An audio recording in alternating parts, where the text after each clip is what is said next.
Hello, hello, hello, and good evening to everyone. Welcome to the latest episode of the first edition.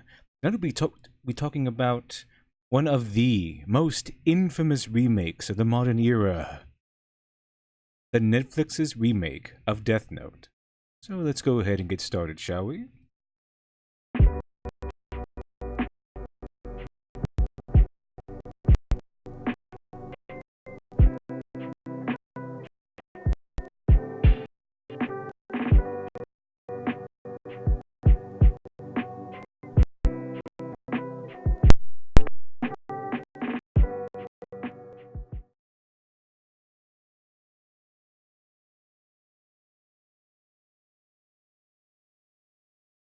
And we're back with the first edition. I am your humble host, the Literature Devil. And tonight we have something that came to my mind recently, because at the moment I am working on the Western versus Eastern storytelling video. And one of the things I do go over, and it's not really much of a spoiler, is the series Death Note, because Death Note is probably identified as one of the most uh, probably recognizable of the Japanese works to make it into American mainstream. And that's not just amongst its certain communities, but like big mainstream of America. It's not very many Eastern works tend to do that. Usually, if an Eastern work tends to break into America, it's because the Americans or the West, per se, had created something similar to it. Maybe has taken the Eastern version of it and created an American version of it. And it's like they did here with Netflix. But in this instance, it's very interesting because this particular remake took, well, the internet by storm because it was so terrible and it was so off. Everything was completely off. At least, normally, when the Americans or the Western media creates their own version of a foreign work, they tend to keep most of the heart intact. Maybe it's not something isn't done as well. Maybe the characterization isn't performed as accurately. Maybe they mess a couple of things up. But usually, the heart can kind of be seen within the work. However, that didn't really happen here. This was a complete mess up. And the thing is, when I first saw this movie, I really did enjoy it. I liked it because not because it was good or well written, or I thought the Netflix version of Death Note did the original anime or manga any service at all. I had originally saw this, or at least I saw it without first looking into anything. I just said, okay, Netflix has created a live action version of Death Note. There's no chance of this being good. There's just no way. I'm pretty sure the producers had come to the same conclusion. And so while I was watching it for the first time, completely blind and out of the blue, I just saw that it had come out and watched it.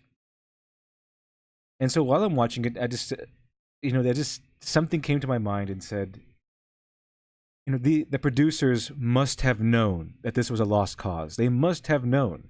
Because even when the Western media creates its own version of a lesser known work, it's still terrible.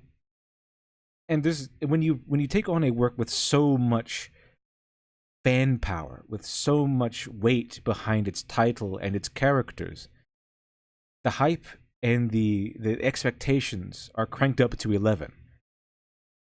When you're taking on Death Note, if you're in charge of creating a Western or American version of Death Note, you have to see that there's a lot of pressure being given onto the creators. There's so much weight there. There's so much they have to perform.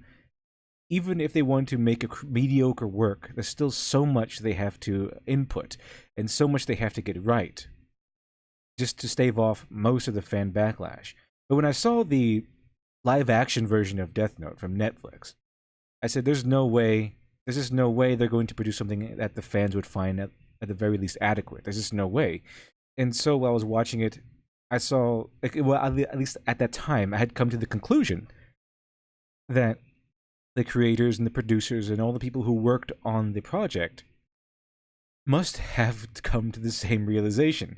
And so I thought, or it seemed clear to me, that they were making a bad movie on purpose, that they knew that there was no way they could succeed here, and that they were having fun knowing that they were making a terrible, awful movie and just rolling with it, because terrible, awful movies can have their own sort of style and value too. I mean, just look at The Room. That's one of the most infamous terrible movies ever made, but it still has value. You can still have a good time watching it.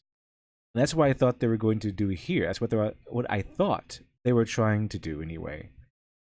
Because they were trying to make a The Room version of Death Note. Something so awful, something so cliched, so terrible that people would just have to love it. Ironically, it would come full circle, and people would love it because of how terrible it was. But the thing is, you look at the people talking about it. You look at the directors and the creators, and you find out that that wasn't actually the case. They're trying to actually do a good job and create a good movie, and everything in this movie was their idea of quality work, which is, I mean, it's terrible. I mean, you can't really. It's not a very good look. If this was the best foot forward, it was not good at all.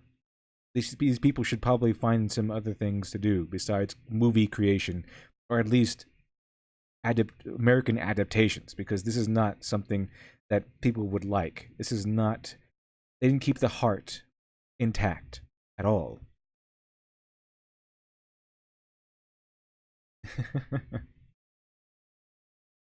Now let's see. Let's see here. Let's see. Flying Turret 208 says, okay, how do you feel about the Avatar live action movie? That one I never gave a chance.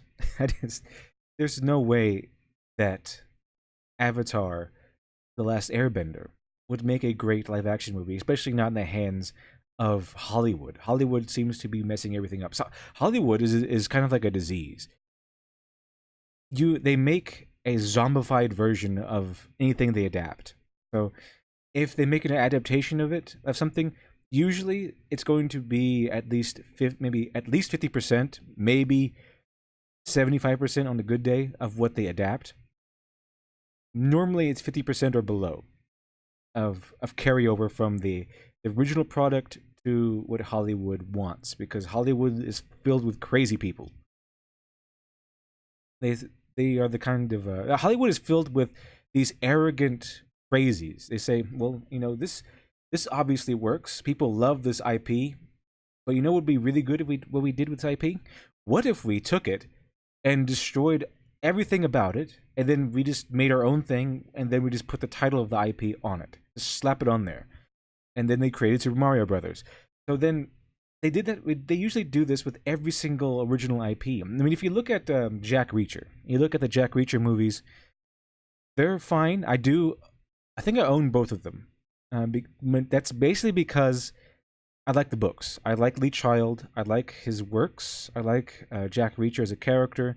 Very pulpy, very testosterone filled, very masculine. So it's very action oriented. A lot of detective work.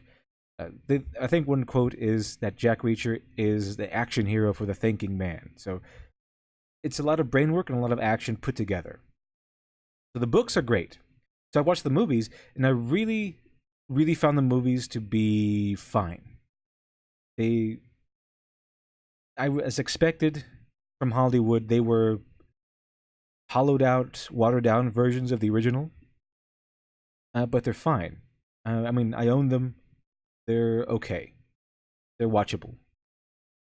So what I'm getting at is that Hollywood is a kind of like a divider, kind of it makes things worse. If you run it through the Hollywood filter, what you're going to get on the other side is something worse than what you got before. It's lucky John Wick was started off as a movie or a production rather than something that Hollywood adapted. I mean, every once in a while you get good adaptations, but usually the good adaptation is still lesser than the IP, even the best ones. Or the original IP, to say. Let's see here. But no, I didn't see the Avatar Last Airbender movie, live action one anyway, because I knew it would just be terrible. I didn't want to waste my time or money to go see that monstrosity that they certainly had made. And I was correct because they had a sequel in their making. Like they picked out the actress who would play Azula and everything, and then they axed it because the reception of the first one was so terrible. They didn't want to risk just dumping money into a second one that nobody wanted. They axed it. But here it was different because I sort of got the vibe from the trailer of the Death Note Netflix version that they weren't even trying. They had Light. He looked like a stereotypical American nerd. He didn't look like the handsome, clean-cut, athletic main character you get in the original Death Note. And that's true. I mean, everything I thought this movie was going to be, it turned out to be correct, except the motivations I had predicted the creators having. I thought they were just going to have fun making a terrible movie, but they weren't. They're having, I guess they're having fun making what they deem to be a good one. But you have to understand that these people are they're all like Hollywood types. They're all people who work in elite Hollywood. They live in LA, they live in New York, they walk down the street and they have 20,000 little bistros and restaurants to choose from. Every single one of them serve the latest avocado dish and serve lattes and all kinds of pompous elitist meals that they tend to like so much. So they live in the lap of luxury. They live in the most elitist capitals of America. They live in the luxury parts of America. These are the parts of America that the foreigners, that the people in Europe and China, they see these places in movies. This is the American glamour. This is where the American glamour comes from. So when you're talking about normal people, like everyday people, like you and probably like me, you and probably anyone else, 99% of people you meet today, normal average people who like to, they go to work, they meet and intermingle with every kind of person from almost every walk of life. Our idea of a villain anyway, is someone who does terrible things, awful things. And the creators of Death Note, I mean the creators of the Netflix version, I should say, they are the ones who came out and said, we want to create a story where Light becomes a villain.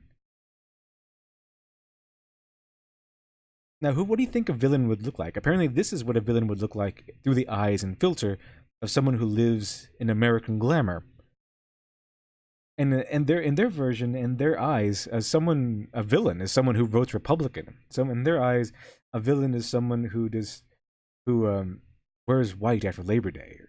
Their idea of a villain is someone who eats meat. So when they're bringing up someone like Light and wanting him to become this villain, their idea of a villain really is this guy. So they say they wanted to create a villain, but that's not how he's written. Because how he's written is completely different. It's a completely different formula. Flying Turret 208. Would Detective Pikachu count as a good remake? I mean, Pokemon is an anime alongside game genres. Well, I haven't been tapped into Pokemon in a long time, but if they're simply just adapting Pokemon, it's not really an adaptation in this case because it's like a whole new, it's kind of a spin-off. It's not adapting Ash's journey or adapting the journey that you play in the games. It's more of like taking an idea from the pool of Pokemon and creating their own original work. And in fact, that's kind of like that's kind of what they people wanted them to do with the Death Note version, or Netflix version of Death Note, is create their own IP, is create their take the idea and create a whole new story with it. Let's see here. And I'll get into that in a second because I kind of wanted to explore and compare the Netflix Death Note with the original and how an American setting in the story of Death Note, like changing the setting to from Japan to America, would change things, and like how it would carry over, or how it should have been carried over, so that we can keep the essence intact. Let's see here. And what happened was something interesting.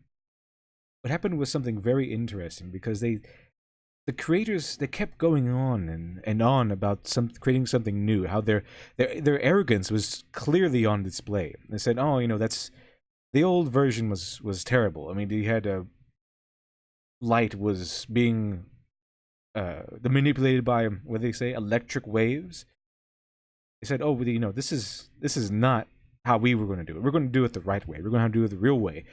More humanity, more emotions, and more relatability." And that's a killer these days. Is relatability in characters is becoming a cancer among Western media, because creators and writers in the modern era in the West, for some reason, have got it in their head that in order for a character to be good or well written, at least a main character, they have to be relatable.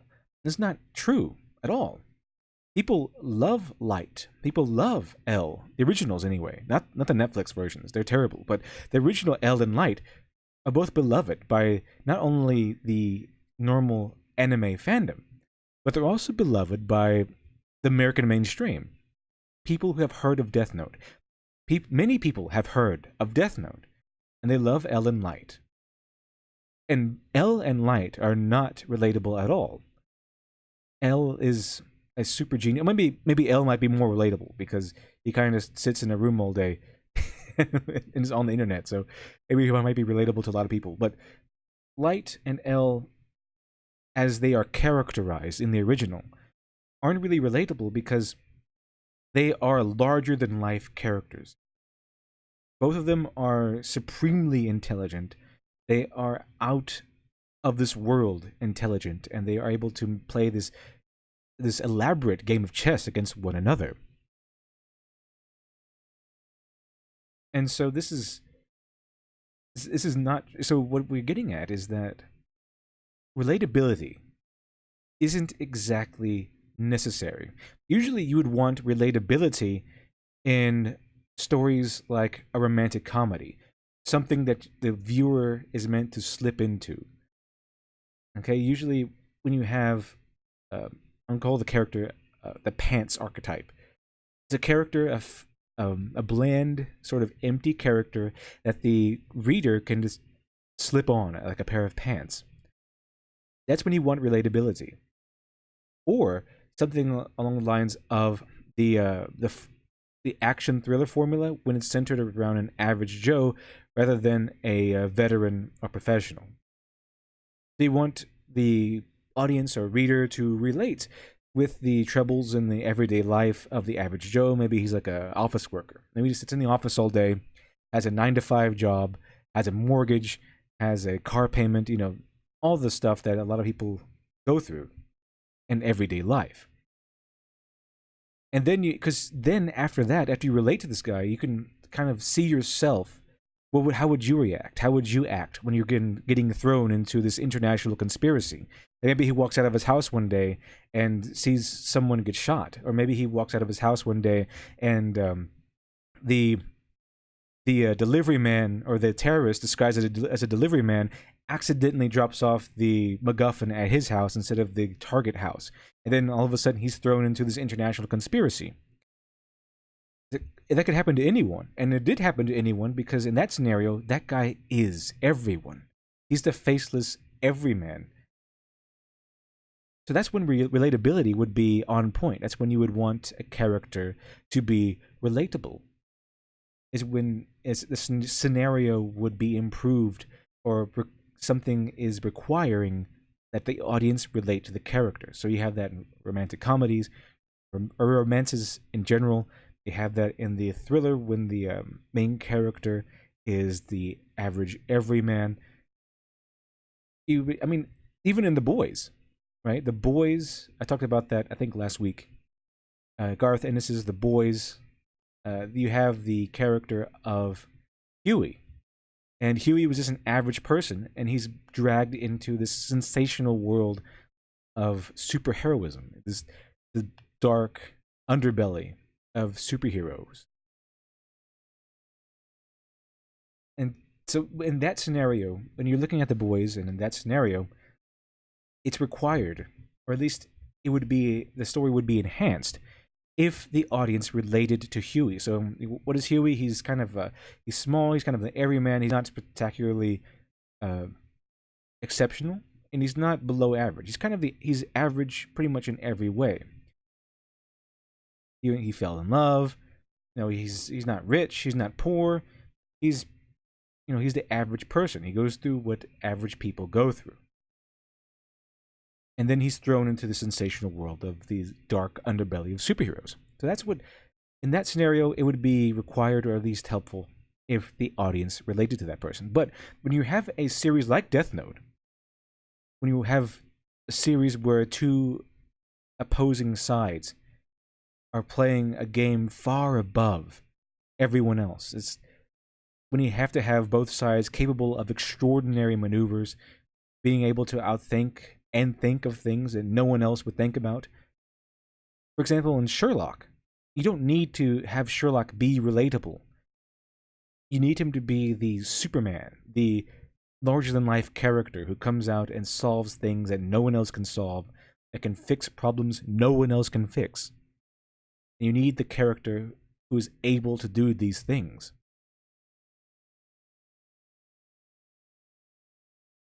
And I know they're coming out with several different live-action versions. Let's see here. I know they're coming out with a lot of different live-action versions, in fact. Let's see here. Botan, watch Detective Pikachu. It's good, and he's very fluffy. I heard it was very good, actually. Detective Pikachu. I heard it was actually pretty good.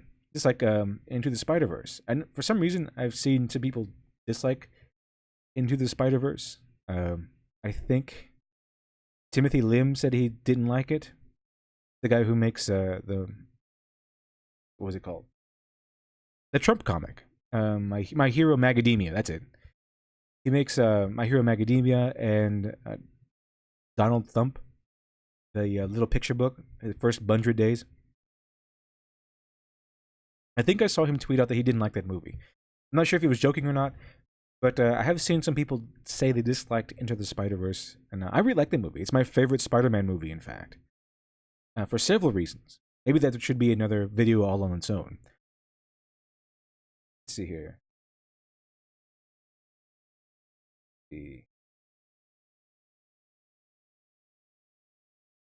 I wonder what would happen when I watched this movie. I was wondering what would happen and what kind of changes they would make. And it was very interesting, and it was interesting to me. It was very, like I said before, it was very interesting, very entertaining for me before I knew what they were trying to do. And it was because it's so filled with your standard cliche. There's nothing spectacular about it. Now, before I get into this, okay, there's nothing wrong with cliche. There's nothing wrong with starting out with cliche. It's kind of like starting off with kind of like a writer's toolkit. Like if you got a baking kit, for example, and it came with ingredients for you, and it came with instructions, that's what cliches kind of are. They're just kind of pre-packaged little ingredients that you can use in your stories. But you're supposed to flesh them out, okay? They're archetypes. They are blank slates. They are familiar little pieces of stories that people can instantly recognize. So you have the hero, for example. You have the the smart guy, you have the mentor character, you have the villain, you have anything from the comic relief sidekick. You have the rival who is just about as powerful or more powerful than the hero, but lacks one major personality element that the hero does not lack, and so the hero can best the rival. All these are archetypes and cliches that are perfectly fine to use in your stories. In fact, I use them all the time. But you're not supposed to just use them and run with it. It would be kind of like starting up a program that just has pre-made stuff for you, and then just using the pre-made stuff and saying this is my original work. Well, maybe you made something original about it, but if you just use the pre-made story, the pre-made plots, the pre-made plot points and twists, and the pre-made elements and characters, and you didn't really make anything. You just put them together. That's kind of what Netflix Death Note kind of did, because Light is not anyone special. He's not someone's version of an American nerd cliche. He is the cliche. He's just kind of, I guess, a little bit more edgy. But that's it. That's all. He's not anyone special or anything. There's nothing unique about him. There's nothing that makes him unique to this little movie here. So, what I mean by that, just think about the typical American nerd. Think about the nerd character in any Western movie you've seen ever. And they seem to be. I'm going to go over this particular point in the video of Western versus Eastern storytelling. But think of every nerd character you've seen in the American movie, right? They're usually very nervous. They don't have any confidence. They're not very physically adept at anything. They might be smart grade wise, but they don't necessarily have to be. They're very nervous. They're very socially awkward, and they are usually the hero.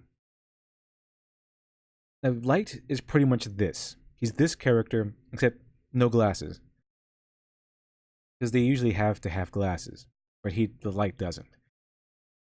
Just crank up the edginess on that character a little bit. It's a tiny, tiny bit, and then you have Light. There's nothing really, or Light Turner. There's nothing really unique about him at all. So they just took a cliche and put a Death Note in his hands.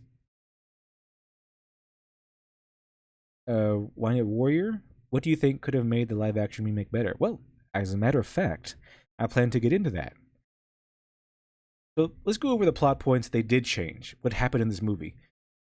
Light, believe it or not, he is not the main character of this movie. I mean, he is the forefront. He is the star, so to speak. But usually the story, the hero, anyway, has to be the one making the big plays. They're the one moving the story along. The villain does one thing, the hero does another. But if you want to pretend that Light is the big bad villain protagonist, then he should be the one creating the plot. Just like take Light Yagami in the original Death Note. Nothing at all started until Light Yagami picked up the Death Note and decided to use it. Okay? Ryuk could have dropped the Death Note anywhere. It could have been picked up by anyone. But it was Light who decided to pick it up and use the thing. And it was Light who started killing criminals, Death Note. L was the reactionary force. L is actually the hero of Death Note. He is in the hero's position, so to speak. Okay? L is the hero. He's in the hero's position in Death Note. Light is the villain protagonist because the villain is the one that moves the plot. The villain is the one that makes the plot, anyway. It's the villain that pushes the ball and gets it rolling. Think of any superhero or any plot-oriented story. It's the villain comes in, starts the conflict, and then the hero reacts to it. Let's take Die Hard for a second. So, in Die Hard, Bruce Willis's character Goes in. He's following his wife. He just wants to talk with his wife. That's the only reason why he's there. To speak to his wife in Nakatomi Tower. Okay. Now, the conflict of the story doesn't actually begin until Gruber moves in with his men and takes it over, and then things start rolling. That's the villain's job, to start the story. The hero's job is to react to it. But that's not what exactly happened with Light. So, Light's faction is the villain of the story, the villain protagonist, but not Light himself. Light started killing bad guys with the Death Note. Yeah, he took the easy part. But all the what they did was they seemed to kind of split the character of Light Yagami into two people, Light Turner and Mia Sutton. Light Turner is the kind of like the good version of Light Yagami. He is the what would happen if you had Light Yagami, but an incredibly weak version of himself. He does the easy stuff. He writes the names of criminals and has a good time. He laughs, I killed this guy, and that's it. But when things get tough, he kind of abandons his whole crusade almost immediately. I think it was immediate, in fact. So he saw that the law was on him, and he decided to quit. At least when the things started getting serious, he decided to quit. And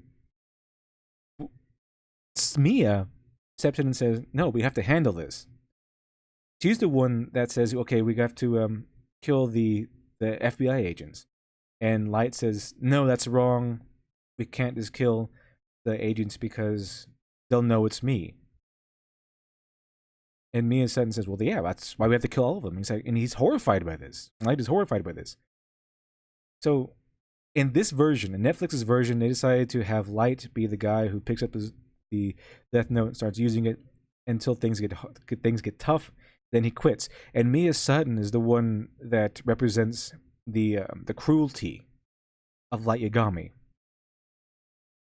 When Light starts stepping into the role of making big plays, like killing off the FBI agents, that's the side of Light Yagami that Mia represents.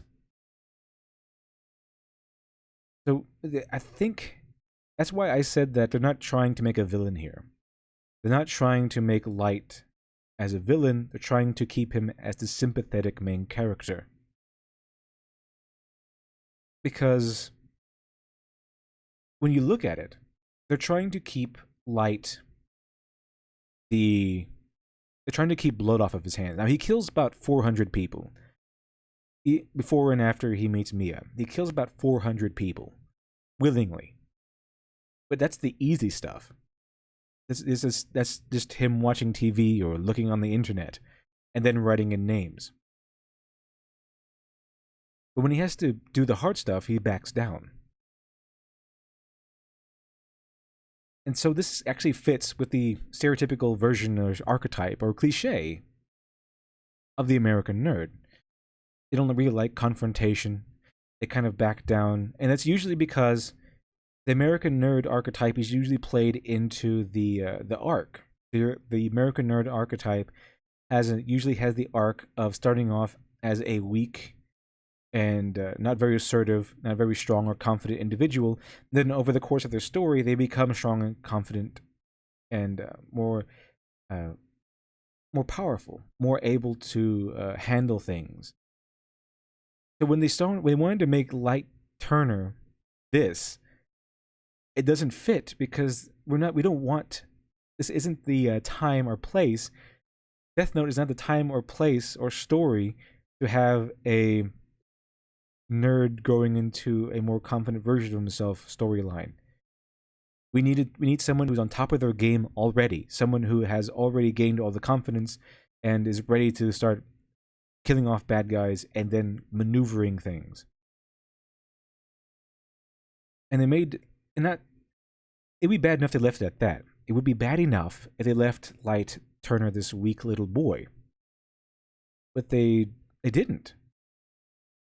They decided to make him kind of pompous and arrogant without really any substance to back it up. If you look at him, he's not. He's going around and he's trying to uh, manipulate or trying to talk people into seeing his worldview, and he's trying to talk them into it with like in the same manner as a uh, edgy teenager would. Like, man, everyone I know around me are sheep. They just can't see the things I can see. I'm smarter than everyone else. That's their thinking. It's this the um the edgy teenager mindset. And in order for Death Note to work correctly, the Light character, the person that you put in the driver's seat of Light, shouldn't be your average person. That's why the story worked, because Light Yagami was not average in any sense of the word. He was not average, and therefore it was believable that he could maneuver and outsmart the most powerful and the most clever detective in the world. Light Turner was we were told that Light Turner was the most intelligent kid in the school.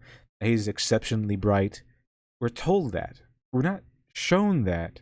We're told that. And the only time we're really told, I mean, the only time we're really shown that he's intelligent is in the beginning of the movie where he's doing papers for, I don't know, the usual brainless jocks. He's doing that for cash. That's it. That's the only time we're really shown how intelligent he is. And that's not exceptionally intelligent. I mean, I would expect any sort of nerd archetype to do that. Any nerdy character could probably take homework, fill it out correctly, and then sell it to a brainless jock. So that doesn't really tell me that he has exceptional intelligence. He might have above average intelligence. He has normal intelligence for your usual American nerd character. But and that's it. He doesn't really. He's not someone who pushes the envelope. He doesn't move into conflict. He tries to avoid it at all costs.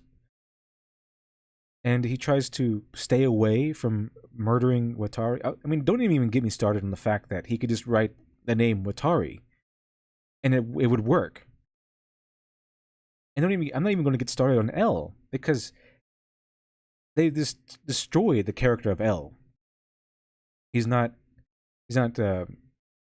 clinical. He's not calculating. He's just, we're told he's smart.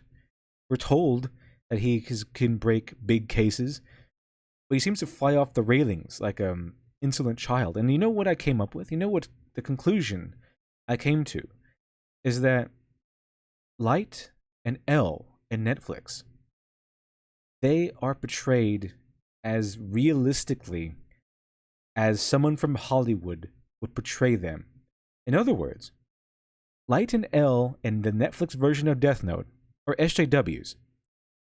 Maybe they're not spouting off the tenets of SJWism, but they have the exact same mentality.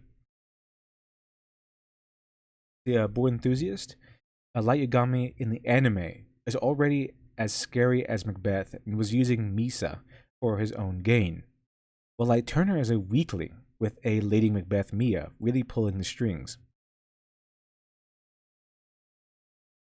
That's exactly correct, because Light Yagami was a mastermind. He is the ace. He is he's top of his class. He's a top athlete, and he's so into his own crusade that he blocks everything out. That's one of the bigger difference here, because Light Yagami was so into his own crusade. He was so confident and so charismatic that he drew in actually several female characters, but he drew in one of the most popular, I think, models or idols or whatever they're called, and she had to blackmail him into getting into a relationship. I mean, can you imagine that happening in a Western setting with your standard American nerd? Imagine if Light Turner, they did this with Light Turner, the standard American nerd cliche. How unrealistic would that be? I mean, you have to have Light be this charismatic, intelligent person, but they would never do that. It doesn't seem to cross their minds in the West to have a smart character be both incredibly intelligent and charismatic and handsome all at the same time, especially not athletic. I mean, you might have a few examples if you go back far enough. And the first one I can think of is Kim Possible, but that's really the only one I can think of because Kim Possible was she was top of her class, or at least she was an A student at the very least. She was, I believe, the captain of the cheerleading squad, and then she saved the world on a daily basis. So she was the only version, the only Light Yagami esque character from the West that I can really think of at the moment. And that's the only one I can actually remember. Usually, if someone is smart in the West, they are usually the nerd. They are usually the nerd, and usually cheerleaders and jocks, or the athletes anyway, are portrayed as of average intelligence or just plain stupid. Which doesn't actually fit because you have to, if anyone has ever tried out for sports in high school or college, you kind of have to be somewhat intelligent. You can't be failing. You're not allowed to be failing and play sports. It doesn't work that way, at least not anymore. But Light Turner just, it was the opposite of what Light Yagami had. Light Yagami had to be blackmailed into getting into a relationship with a very popular and attractive idol. Light Turner crumbled beneath the gaze of the edgiest cheerleader in school. I'm pretty sure Mia Sutton is. I mean, she's a cheerleader, but she doesn't seem to be at the top of the pyramid, so to speak. She doesn't seem to be cheerleader captain material. And Light just says, "Hey, check out my Death Note and my Death God." He just crumbles underneath her gaze. I mean, all she has to do is just sit next to him one time, and he's ready to spill his guts about death gods and his ability to kill people. Light Yagami was far smarter than that. He knew that if anyone saw him, or came to, or at least glanced at him, at any point, even for a second, with him holding the Death Note, that would probably come back and bite him. But no, Light Turner is so stupid that he just comes to school with a giant book called Death Note, and then he just says, "Hey, um, hey, check out my Death God. Check this out. Hey, everyone, see my Death God? I can just murder people." And then Mia Sutton is obviously uses him. I mean, it's pretty obvious that she starts using Light for his ability to kill people. Even she's very manipulative, and she seems like the manipulative type. And the thing is, Mia Sutton is actually the main character of this. She's the one that can pull the big moves. She has the fortitude and mental will to make the big moves when they are required. If it was Mia Sutton versus Elle, it would have been a far more interesting story. They even mentioned that in the movie, where Ryuk says, "Hey, I like her. She has great ideas." Like, okay, Ryuk, aren't you supposed to be the one scouting out for humans capable of, I don't know, separating the wheat from the chaff? I don't even go into that. That's really dumb. But how good is Ryuk at his job that he picks Light Turner, who has absolutely no qualifications for doing this job? And then Mia Sutton is at the same school. Maybe he should have dropped it at her feet. Maybe it was meant to be dropped at her feet, and he just doesn't really recognize humans very well or something. I don't know. But he should have picked Mia because she's the one with the mental fortitude. She's far more clever than Light. Light just makes papers and then sells them for money. Flying Turret 208. At my school, I am the most liked nerd at school, as far as I know. Anyways, as the airhead sports players interact with me and try to befriend me, makes me uncomfortable because I'm a nerd. Well, the thing is, Light Yagami's character actually exists in real life.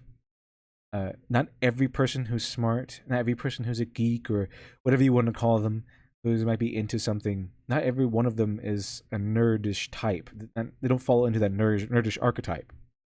You can be into, for example, Dungeons and Dragons, and still play football. You can still be into anime, and still go to the gym. These people exist.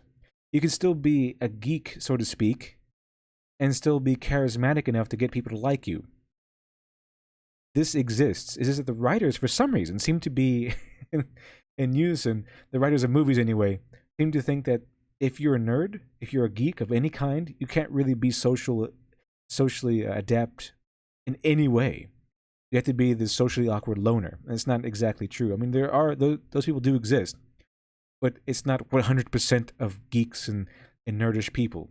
Okay, it's not 100%. It doesn't work that way.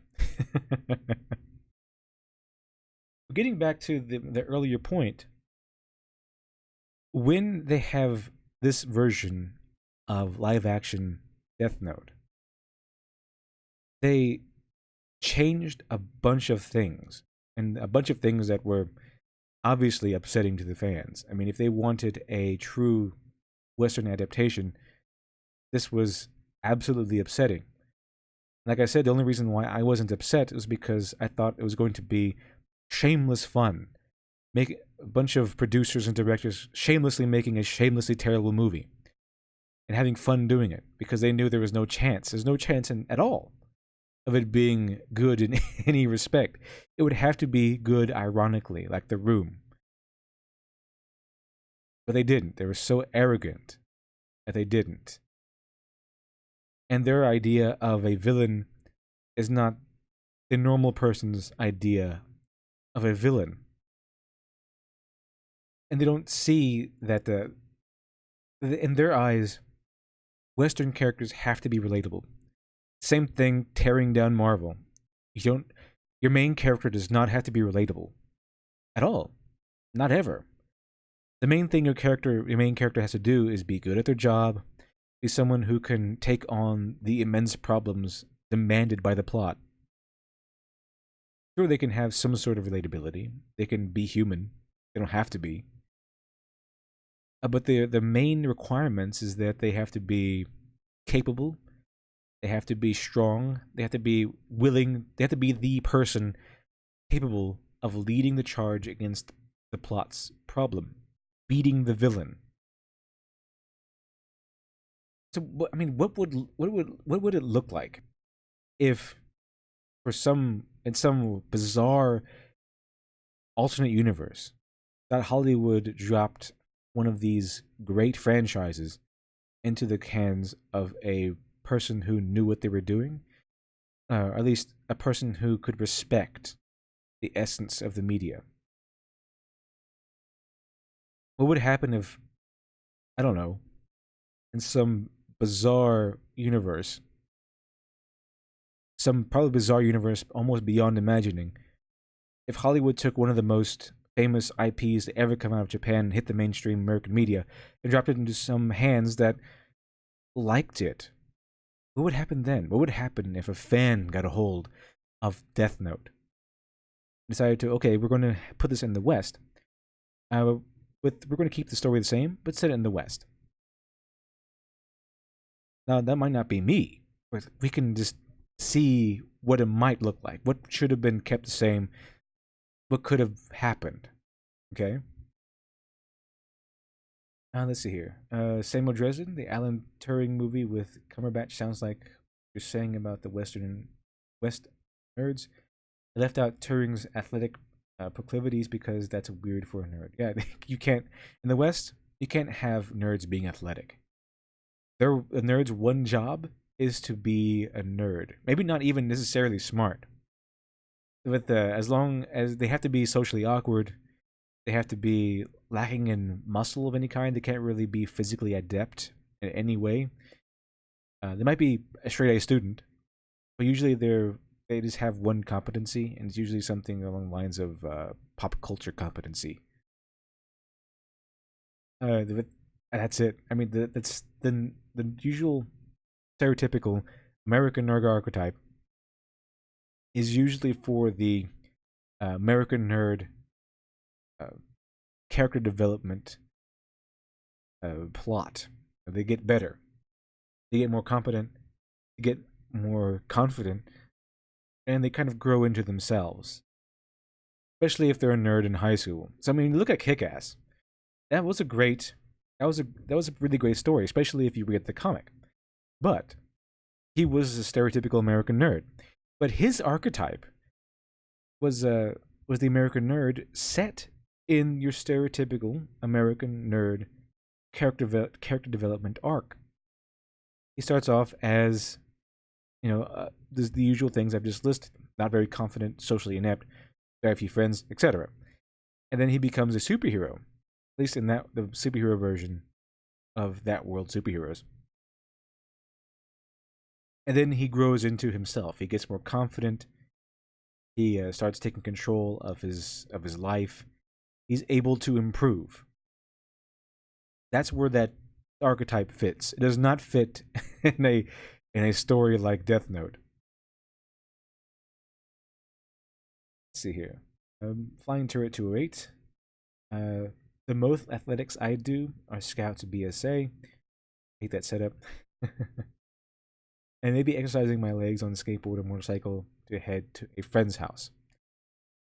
Then everyone would be as intelligent as Ben Shapiro and as tolerant as SJWs claim to be.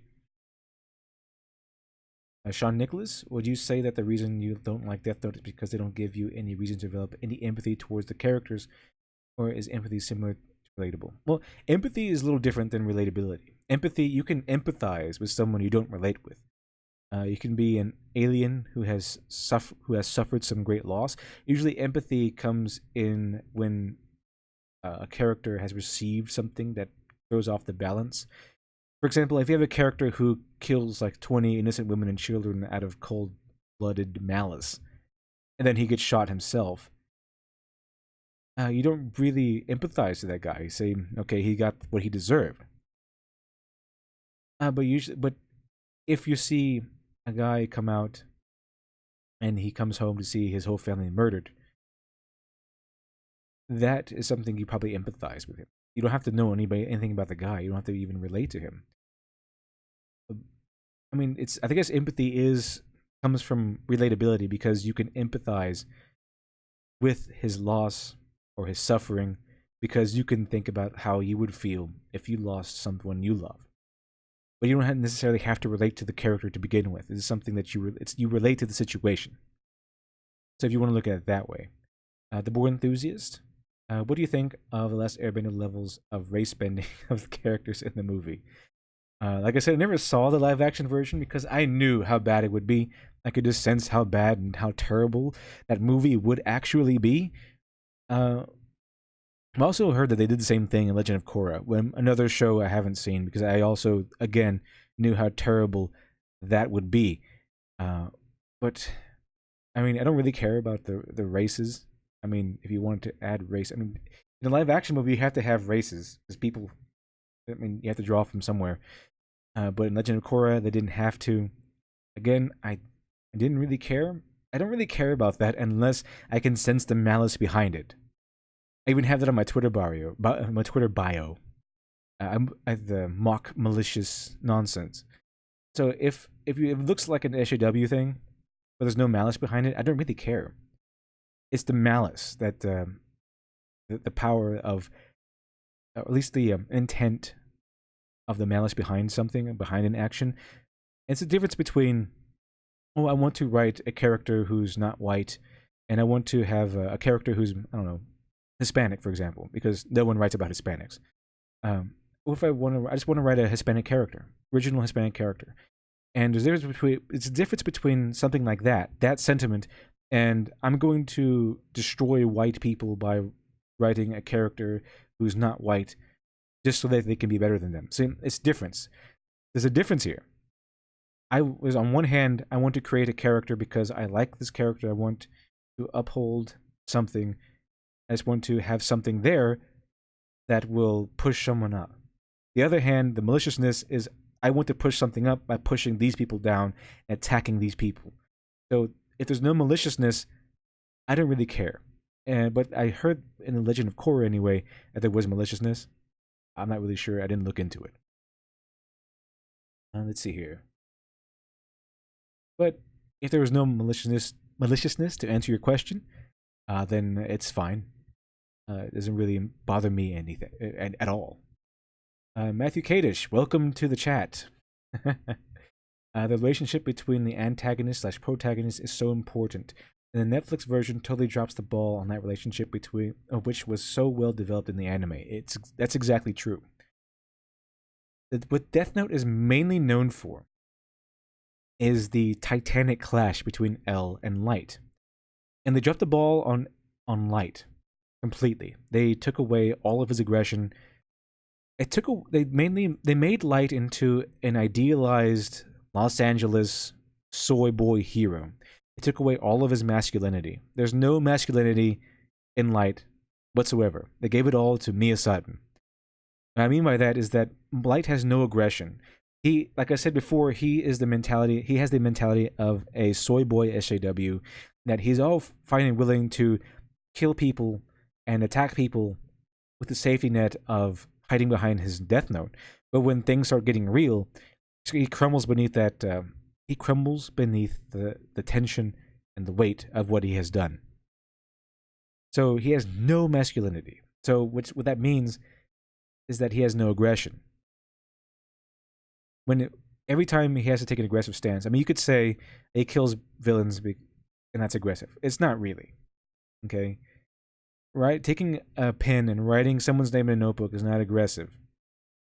What would be aggression would be a sense of dominance, because Light Yagami was masculine. He may have looked like a boy band member, but he was very masculine in the fact that he was aggressive. He made the moves. He did what it took to dominate the world. He did what it took to complete his crusade. One of the masculine traits of a masculine character is aggression and the willingness to do what it takes, to go against your feelings, to become stoic, take pain, take emotional pain, do whatever it takes to complete your goal. Light didn't have that. He didn't have that at all. He crumbled easily. He is a Los Angeles, New York soy boy hero. And they did that the same thing to L. What happened when Watari was taken, what happened when Watari died, L went ballistic. Original L didn't have that. If Watari died, he might have been upset, but he wouldn't have lost his composure, at least not that much. He would have been angered and then would have probably ramped up his assault against Light. But after that, he would have stayed in control. That's how they were both able to make the moves they did. How L was able to bring himself to arrest Misa and then psychologically torture her for who knows how long. I forgot how long he did that. And then he did the same thing to Light. How he was able to his very first move was putting a death row inmate in line of fire and then having that death row inmate die, all for just looking into things. It was a brilliant move. But it required that level of aggression. It required him to have the fortitude to make these moves, and no matter what happens, be able to retain his composure. Let's see here. What is the...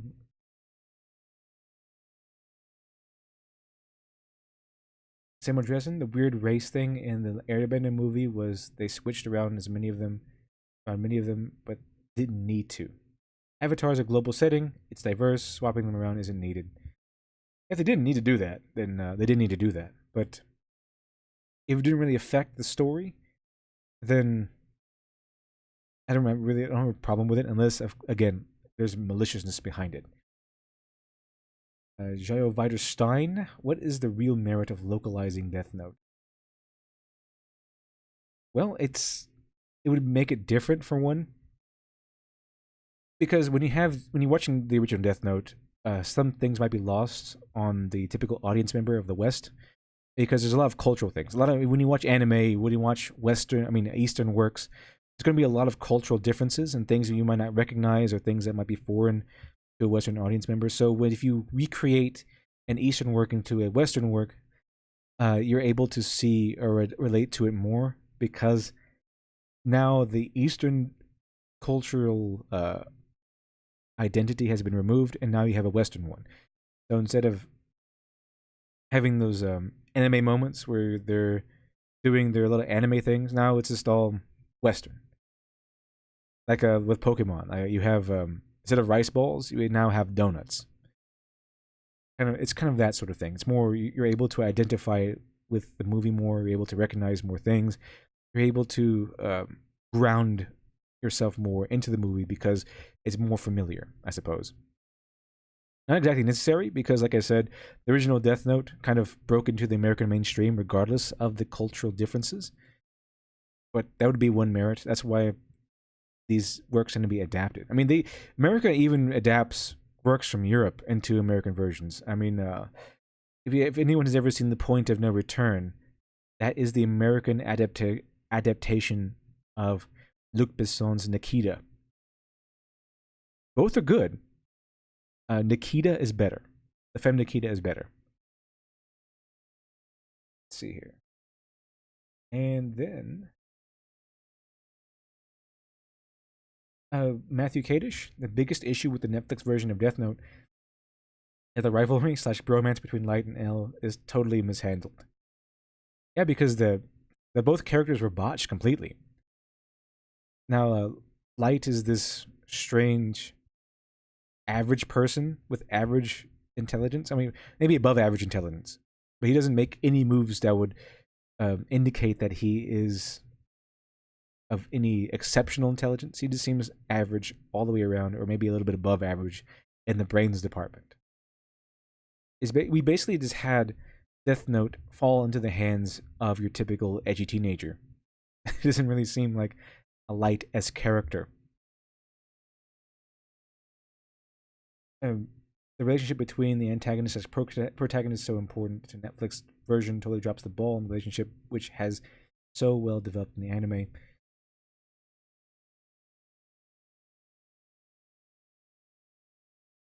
The Netflix version didn't have that great cat and mouse feel between Light and L, and that's where they really dropped the ball. They kind of tried to have it. They had like I don't know, what would you call it?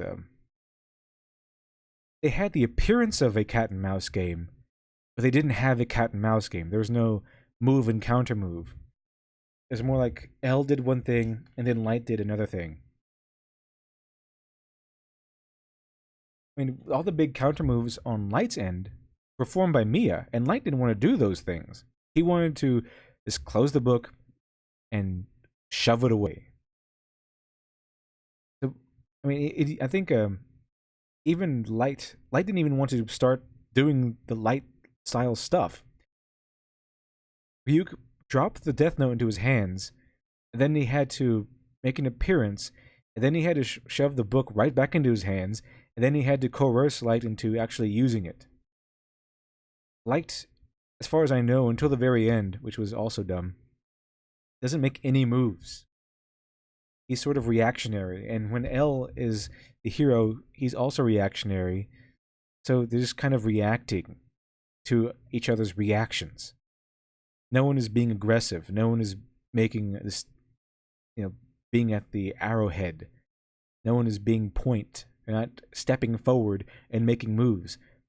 Okay, so Light is killing people. I'm going to react to this and just start looking into things. And then Light finds out that he has FBI agents on him, and then he decides to give up. Mia is the one who makes the moves. There's no real cat and mouse. You don't have that feel of one guy doing one thing and the other guy doing another, and there's no tension. There's never a point where, okay, who's going to do what? Both sides have set up their games. So who is going to come out on top? The original manga and anime did that all the time.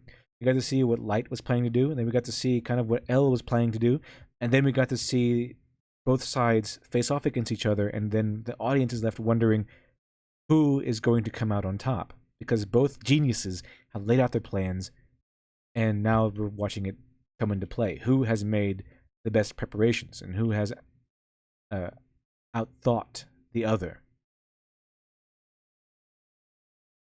Let's see.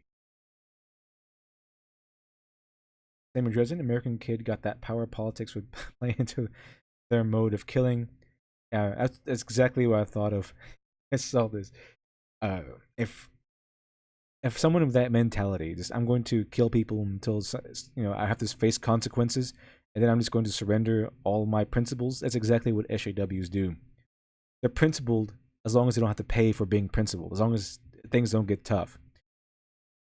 But if one of those people did get their hands on Death Note, it would be okay. Everyone evil is everyone who eats meat. Everyone evil is everyone who votes Republican. It would be that exact mentality. And that's why Light, by the way, is a bad guy, because his aim, his justice, is to kill people who are evil. But evil can be pretty subjective, because in the minds of an SJW, if you vote Republican, you are evil and worthy of death. They literally want to kill people who vote right wing or hold any sort of right wing beliefs. They want to kill you.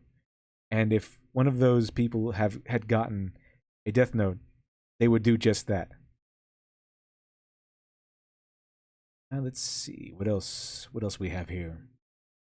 Through a flying turret 208, removing the first sentence comparing Islam, Christianity. Someone legitimately tried using the rest as an argument as how God is the villain character and actively denying his existence. That's interesting. Same with Dresden. As to localizing, I can imagine ways to make Death Note into cool American version. Granted, I think it would be hard not to do it with politics involved. Let's be real, if some 20 something continued. American Kid got that power, politics would play into it. Let's see.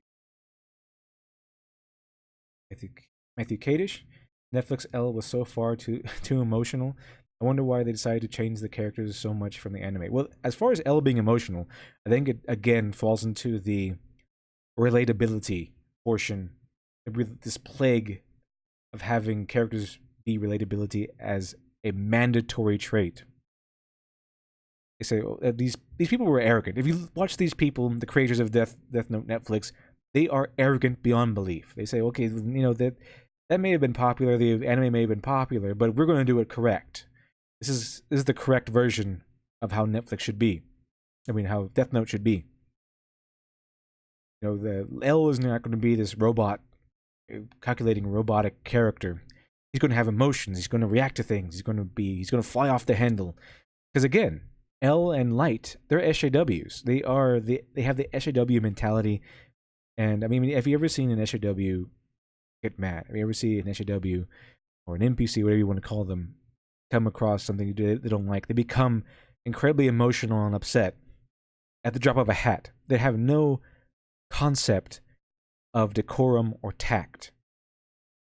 Okay, it's immediate childlike tantrums that happen whenever they encounter something wrong or different, or if something doesn't go plan. It's immediate childlike tantrum. And that's what happens when L gets involved in Netflix, and that's what happens when Light runs into something that doesn't go into plan. He immediately goes into childlike tantrums. He immediately gives up. L goes into childlike tantrums. It immediately gives up. There's no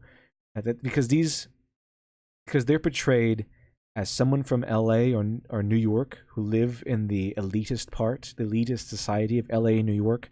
The people who drive hybrid cars and fly on private jets to rallies so they can lecture you about climate change because you ate a hamburger.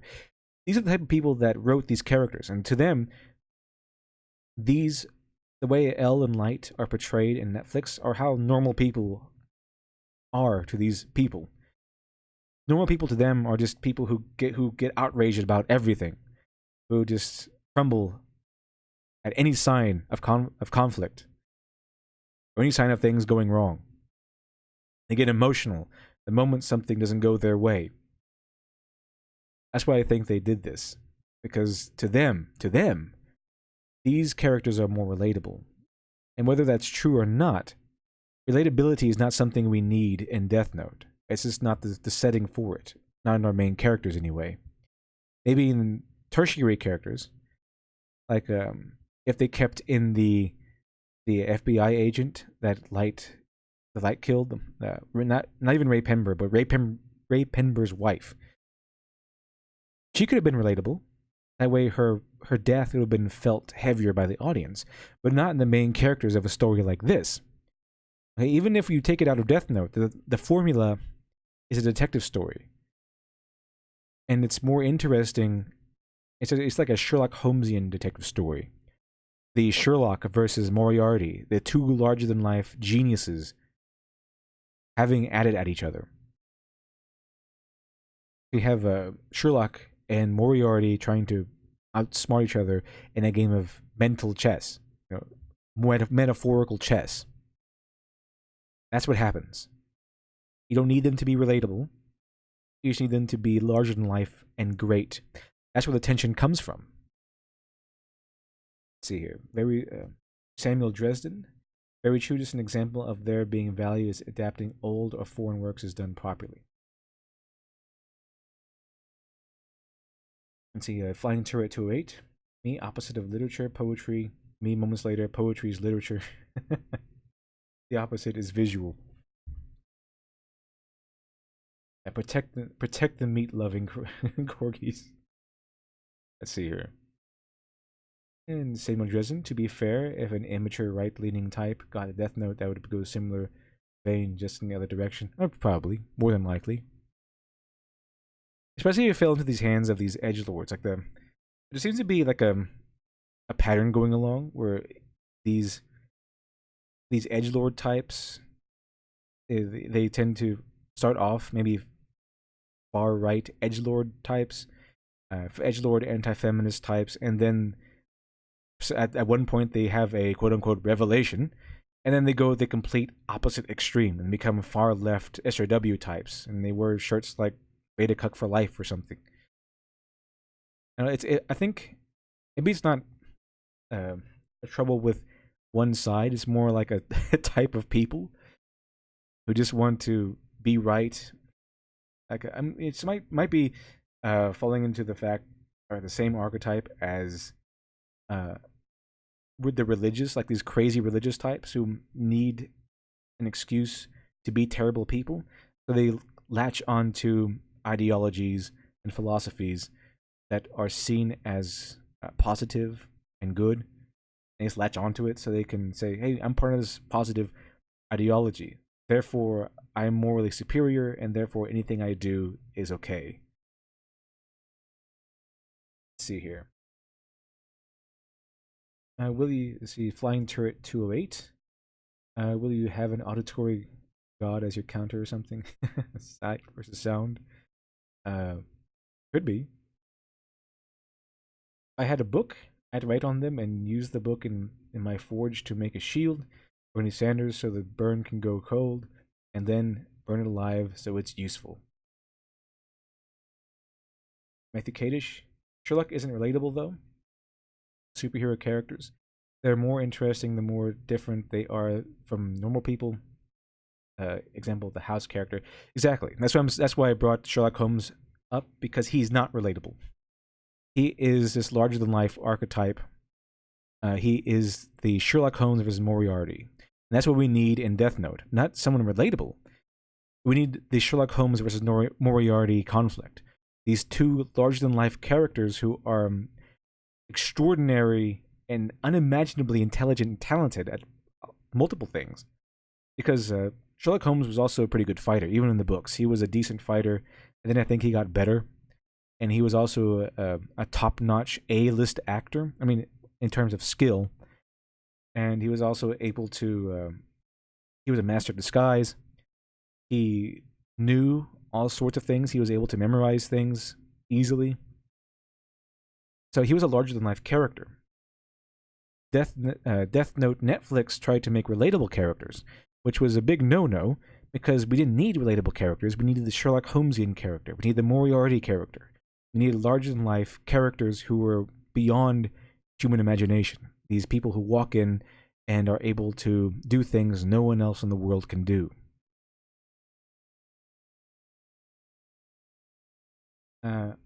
I see Death Note, board enthusiast. I see Death Note more like how the life of average relatable characters are in the hands of two geniuses, an elaborate game. That is what puts some of the weight in the narrative. It's really interesting when you see something like Death Note because that's why I'm saying that relatability isn't something you shouldn't have in Death Note at all. You just shouldn't have relatability necessarily in your two main characters because they have to be larger than life. Now, relatability could fit in a tertiary character. I mean, you have what's his name, Matsuda. He's pretty relatable. He's kind of the upbeat, enthusiastic new guy to the team. So we have Death Note is filled with relatable characters. It is not in the main characters because that's not how it works. That's not how this story should work at all. Because you have to have an over-the-top villain and an over-the-top detective, and they should both be clashing together. Let's see. Flying to 208 meets those evil liars that use that excuse. How are you generous? How do you not sin? Do you respect others? Do you allow for the ideology of others? Usually they might say yes in those factors, and then the actions would be completely different. I mean, I really like the ones who always say, I am completely non-biased, but, white people are evil. It's like, completely non-biased, sure. I think Katie Sherlock was a Gary Stu. Maybe a little bit. In some terms, you could argue that, but not always. I wouldn't really call Sherlock Holmes a Gary Stu. Flying Turret 208. When you try to bring in conformity, you bring in lies. Bring in nonconformity, you bring in chaos. That's the issue with simple thought. If every person was Christian, everyone would agree with all. That's why the free exchange of ideas is so important. Because if you have uniformity of thought, then lies are inevitable. Okay, everyone has to think the same way. When you're allowed to challenge ideas, the truth usually emerges, or the best idea usually emerges. That's why it's so dangerous when ideologies face free exchange of ideas, because their ideologies don't really tend to stay the test of time under those circumstances. Joe Weiterstein, not sure if Sherlock has Gary Stu. The person you are meant to project into Watson, after all. Well, I mean, Watson is the more relatable character, but it doesn't mean Sherlock Holmes is a Gary Stu. He's not relatable. He's not as relatable anyway as Watson is, but he is larger than life. And this I wouldn't call it light a Mary Sue. He is who he has to be. Things don't actually bend to him. The plot doesn't bend to light. He has to move things along. He has to put things in place so that everything bends to his will, because he makes it bend. It doesn't just naturally bend around him. Let's see here. Shall I understand the term Mary Sue is a bit in flux, so I'm not sure what criteria people are using now. Well, I'm not going to go into Mary Sue because that's a whole other thing on its own. I wouldn't really call Sherlock Holmes or Light Mary Sue's. Board enthusiast. The relatability were in the people who were killed. The chaos of what is above the average person is a terrifying notion. And the Light and L are both a little terrifying in their own right, because of how much power they both have, and how intelligent they are, and how ruthless they both can be, and how much they are above the average person. They astound even the most veteran of police detectives. In the Netflix version, Light is only smart because they're playing with idiocracy rules. Everyone else is just so dumb in that world that Light, being of typical average intelligence, makes him a genius. You can see this in the actions of the characters in the show. I mean, Light Turner, I might classify as a Mary Sue, because things just kind of bend for him. If Light was actually, if L was actually competent, if the police were actually competent in any way, there's no way Light Turner would be this big of a villain. He would have gotten caught almost immediately. I mean, they didn't even, probably wouldn't have needed L. The normal police probably could have caught uh, Light by themselves on their own.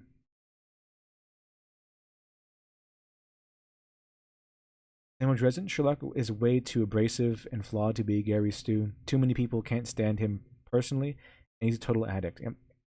In the first book, Sherlock Holmes is liked by a lot of people, but a lot of those same people see him as weird and eccentric. He's not really disliked. In fact, Lestrade actually likes him, at least respects him. And then there's another detective. There's another constable or detective or inspector. That's what it's called. Inspector. There's another inspector. I forgot what his name was, but he was in competition with Lestrade in the first book. They both seem to respect Sherlock. They didn't really hate him, as Lestrade seems to have been portrayed now. But yeah, everyone liked Sherlock Holmes, but he did get things wrong in the first book. He wasn't always correct or spot on. And he is played pretty human, believe it or not, in the first book. And later on, I guess you kind of get that fleshing out. But in the very first book, he is liked, but he is played as a human. And he's also, he is an addict. I think that in the first book is where he takes some heroin, because he takes stimulants and he takes like sedatives and relaxants and all that stuff, because his mind is so, it's always cranked up to 12. He's always on go. I think he is described by Watson as like a human dynamo. Like, he never sleeps. He's always on his work. He just can't stop. That's kind of how Sherlock works. Let's see here. Sherlock, granted, the term is a bit too undefined these days, but highly skilled is not the sole criteria. Exactly. The sole criteria, the main criteria for me, for Mary Sue, is that the plot and logic kind of bends around them. So if you have like someone who should be competent, and then when they have to go up against a character, they suddenly become incompetent, that's a pretty good sign that the character is a Mary Sue. Flying Turret 208, Mary Sue / Gary Stu exists. Literature Devil, 2 streams that only discuss Mary Sue's. Yeah, I have done at least 1 stream that I know of, maybe 2, that concern Mary Sue. It's a fairly big topic, very broad. But yeah, Mary Sue to me is just that character who just bends logic to themselves and just gets away with things they shouldn't get away with. And Ray is a pretty good modern example. As much as people want to defend her for some reason, she's a Mary Sue. Just deal with it. It's that OnlyFan, the comment you brought to you, Mike Carls Jr. Welcome to Costco. I love you. Welcome to Costco. That's one thing I thought about when I watched this. Light Turner is only smart in this movie. He's only should be able to be considered smart or highly intelligent in this version of Death Note if everyone else is exceptionally stupid. So it's idiocracy rules. The board enthusiast, specifically that scene where Light Turner used L's gun to intimidate the Ferris wheel guy and shoot the control unit. He only had it because L was chasing him. He didn't plan on having it. How convenient. This is another Mary Sue moment brought to you by Literature Devil. Exactly. I would call Light Turner a Mary Sue, probably. Things just kind of happen. Things just kind of happen for him. They kind of work out for Light Turner. The Death Note rules are broken, bent, changed for his convenience. Things happen for his convenience. L flat out states that he doesn't use a gun. He only does checkmate. He's describes himself as methodical. He portrays himself as methodical and non-emotional. And then when Light needs to win, suddenly he throws all that out of the window. They have a chase scene. He gets emotional and he uses a gun. I mean, how much more evidence do you need that Light Turner's a Mary Sue? And that's how I can really tell that someone from Los Angeles definitely wrote this movie. Samuel Dresden, one of Lit Devil's main videos, not a stream, is on Mary Sue's. I think that was the first video of his I saw, actually. Yeah, that's the one that has triggered over 7,000 people. because I, not because they disagree with my what I say a Mary Sue is, because they're usually triggered that I talked about Ray for a few minutes and say that I only think that only female characters are Mary Sue's, even though I describe Anakin Skywalker and Wesley Crusher as Mary Sue's. I guess they think that Anakin Skywalker and Wesley Crusher are both women. I don't know. Wesley Crusher, I could probably give them some leeway on that one, but Anakin Skywalker, I don't think he's a woman. He doesn't even look like one. Let's see, Flying Turret 208, and you have 3 streams that I've noticed involving Mary Sue, 2 in the title, and then Tug was half Mary Sue. Oh yeah, I think probably that one was spot on. Writes an actually good story Mary Sue issues. Oh, it's because the Mary Sue was in minimal clothing. Their opponent was flustered in the battle with their partially chivalrous personality. But how would the Death Note version of Netflix, how would it have happened if they kind of kept the heart intact? Well, so you would have had a character that you don't really see in the West very much. You would have had a very highly intelligent A-list student who is also a jock. Like, imagine like a high school student in a Western setting, Letterman jacket. You know, he's buff. He's a football player, but he's also incredibly highly intelligent. He's an A student. Imagine him being maybe even the top of the class, wearing his Letterman jacket and everything. Now it stops feeling like a Western story, doesn't it? Now it starts feeling like an anime, doesn't it? Because you don't really feel this character in the Western setting. But if you wanted to have a faithful Death Note version of Netflix, Light Turner would have to be a Letterman jacket wearing jock who's also top of his class in terms of grades. He would be top of the social ladder. And I mean, for some reason, I don't think these LA-based writers can even fathom a character like that in the West. But just imagine for a moment if they got I don't know, some handsome young actor these days. They put him in a Letterman jacket, gave him the role of Light Turner. So after that, okay, imagine if maybe Mia Sutton is a maybe Mia, the Misa character, is a cheerleader. Imagine the captain of the cheerleading squad pining after this character, and then him rejecting her. That's almost unheard of now these days, at least in modern Western tales. Because for some reason, in modern Western storytelling, the female character is not allowed to pine after the male character. It's usually the male character's stance to be the one who pines for the love interest. He's the one that's supposed to be getting embarrassed. He's the one that's supposed to be doing everything. So it would be odd to have the Light character in a Western setting have the Letterman jacket and being the top of his class, A-list student, and then having the very attractive captain of the cheerleading squad pine after him, and then him rejecting her, and then her having to blackmail him into a relationship. Pretty interesting for a Western story to go that route. I mean, usually, you might have the cheerleader captain fall in love with the nerd character. Usually, you see this in like teen dramas and stuff.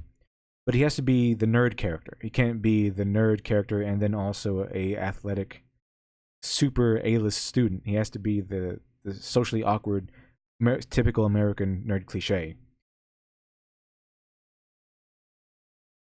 Um, Canon. Flying turret 208, Anakin Skywalker acts like a woman. I guess you could describe it that way. That's why they're outraged over Skywalker being called a Mary Sue and treated like a woman. I guess that could actually be accurate. These people are pretty crazy. The Board Enthusiast seems like an anime can teach modern Western screenwriters thing or two.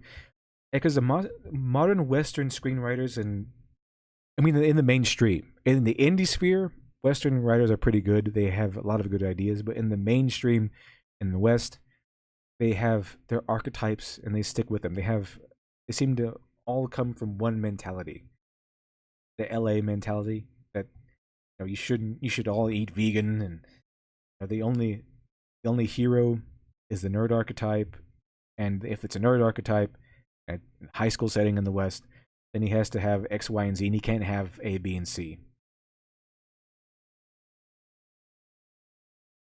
Shamo Dresden. Offhand, the closest I can see an American Death Note going would be this: swap Light out for a jaded law student lawyer who kills criminals. Think Affleck Daredevil in terms of motivation. That would be interesting. That would be pretty interesting. And kills criminals who get off.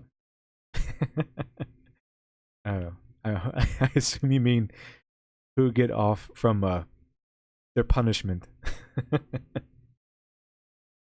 The Board Enthusiast. The stream is really bringing to light all the flaws of my own writing. Thank you for this. Well, I'm glad to hear it. I'm always glad to help.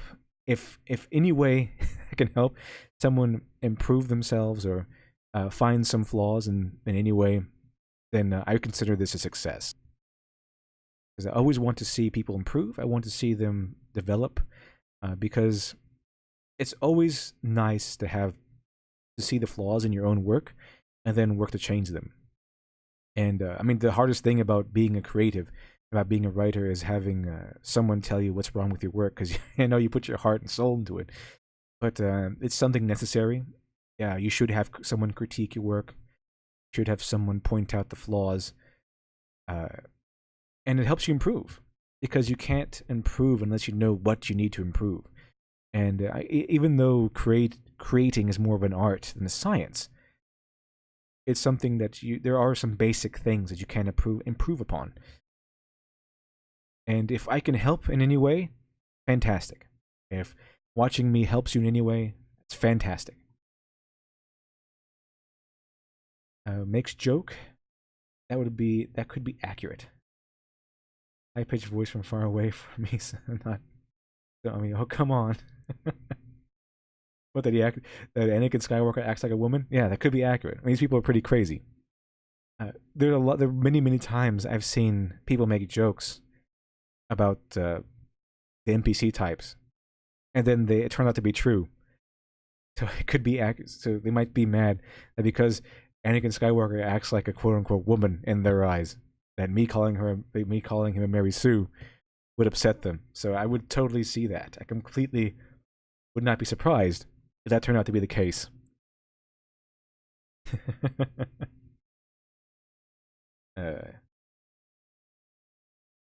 Flying Turret 208. I saw a TV show. It's really odd.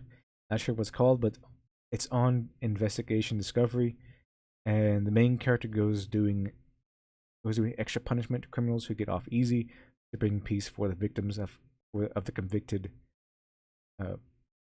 And Bush did 9/11. And that would be interesting, like, because a lot of people.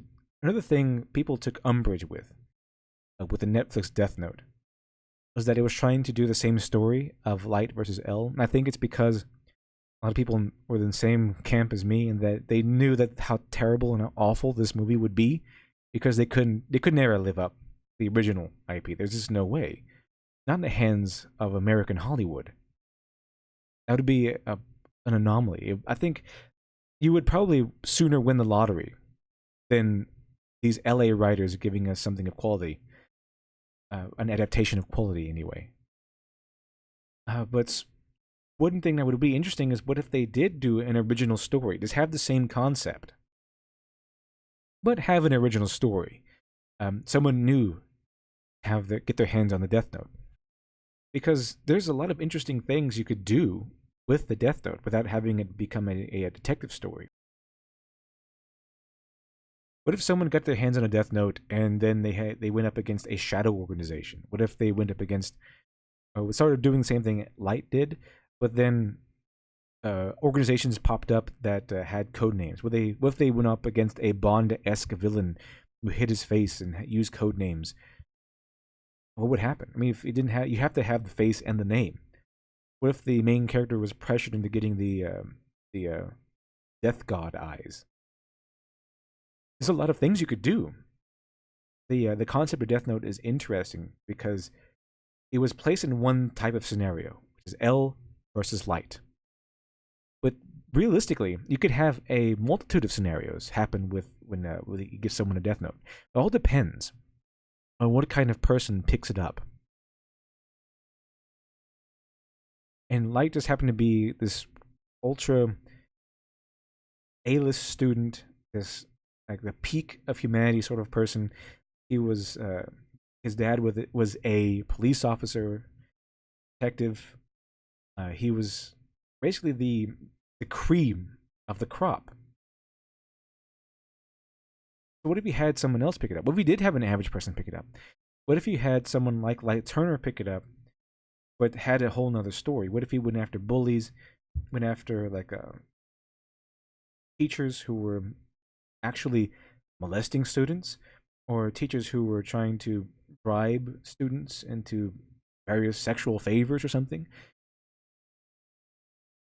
But what if you had someone who tried to use the Death Note to influence politics? What if it was picked up by by the CIA director? What if the Death Note was picked up by a priest? What if the Death Note was picked up by a social worker? I mean, you could have all sorts of scenarios, and it would still be Death Note, just in a different setting. So what we have is a missed opportunity. I mean, like I said, I think the people who wanted the Netflix Death Note to be different, a whole different scenario, people who thought that it would be terrible, and knew it would be terrible, and it was terrible, but also would allow for the writers to explore something completely new. It would give them the ability to play inside the Death Note sandbox, but give them far more leeway and far more creative measure. They'll be able to do more. They can create their own characters, their own scenarios, their own story. They wouldn't have to stick with Light versus L. Unfortunately, it didn't go that route, and I'm pretty sure they didn't go that route because it would require effort and work, and they really couldn't have that, not an adaptation. I guess they would want to do this and get money. They wanted the money. As much as they say this, and as much as they try to tell us that they try to put out a great work, the way I see it, the way it comes off, is that they clearly weren't. I mean, there's this. They might say one thing, but the product they produced was completely the opposite. This was filled with cliche, filled with just standard writing, lazy writing, plot holes. They changed things that they found inconvenient. The main character, Light, had things bend to his will because he needed things to be bent in order for the story to continue. It was just overall awful. So I don't believe them when they say that they were trying to produce something of quality. I believe them when they actually, I don't believe them. I don't believe them at all, because what they produced was just awful stuff. Let's see. What if artist Kale the God?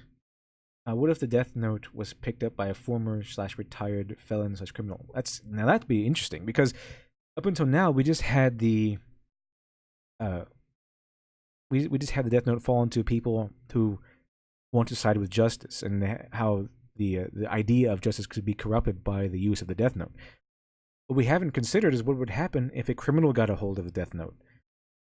What if, say, Michael Corleone? What if Michael Corleone as character got a hold of the Death Note? What if a true sociopath got a hold of the Death Note? What if one of these, what if a terrorist got a hold of the Death Note? I mean, there's all kinds of scenarios they could have gone with, but they didn't. And they could have explored a new story with Death Note. They could have, very easily. But again, they didn't. And I'm pretty sure it's because it would require work. And if anyone has seen the Netflix version of Death Note, no work really went into this.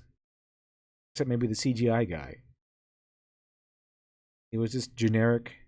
And I think it was really calling on, or really trying to use the 80s, people like the 80s, and trying to make it into like an 80s cult classic, like in the same category as maybe Freddy versus Krueger, or I mean, Freddy and Jason.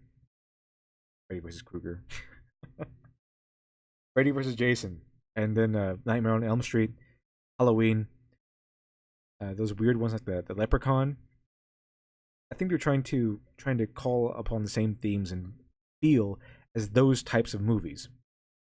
But again, they failed because I think they're trying to call upon the feel of those kinds of movies because it would be less work. Because this movie is filled with cliche.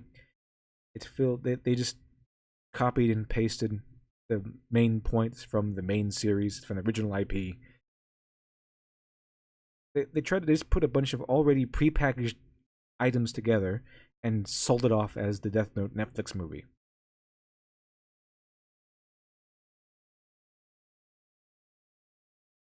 The board enthusiast, Death Note kind of begs the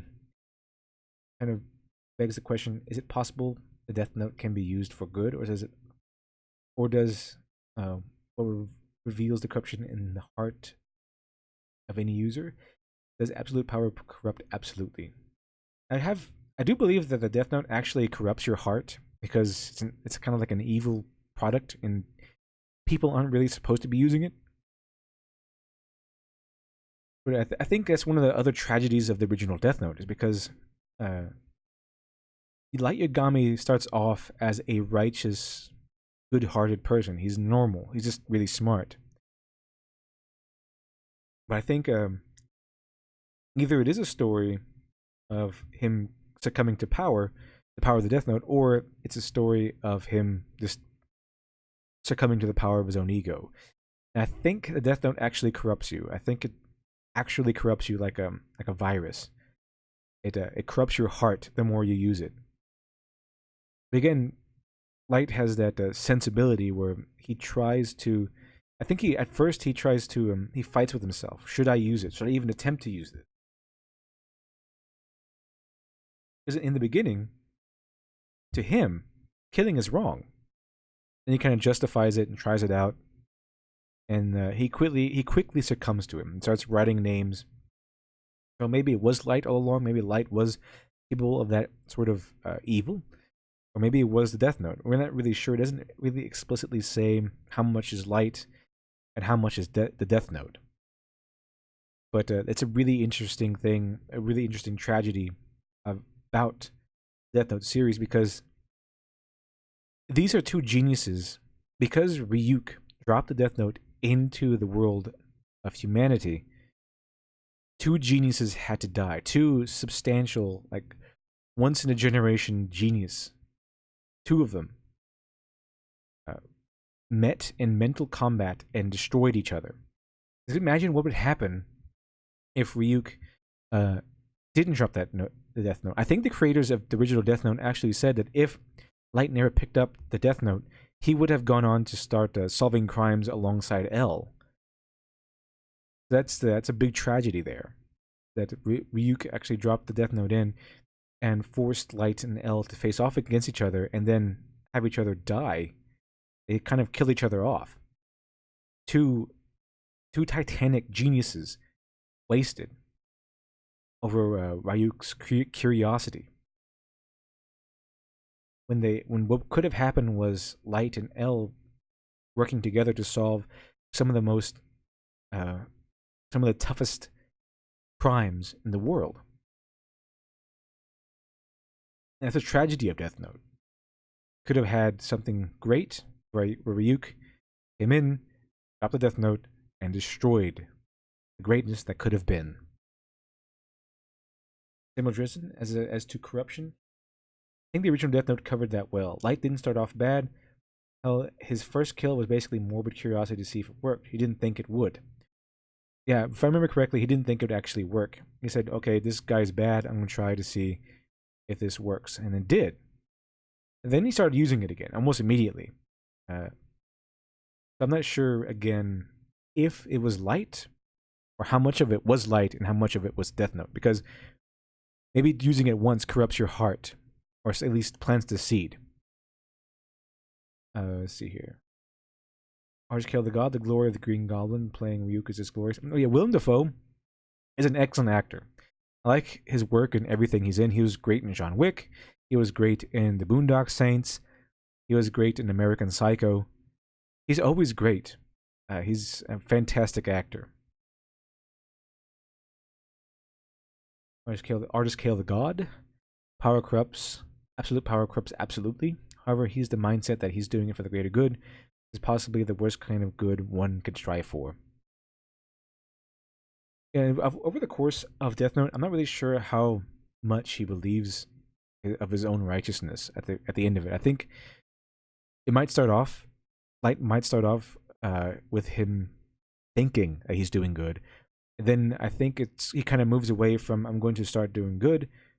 I want to do good in this world by recreating it in my own image, and more towards, I want to be God of this new world. So he has both towards the beginning, but kind of shifts towards, I would rather be God than a person who protects people.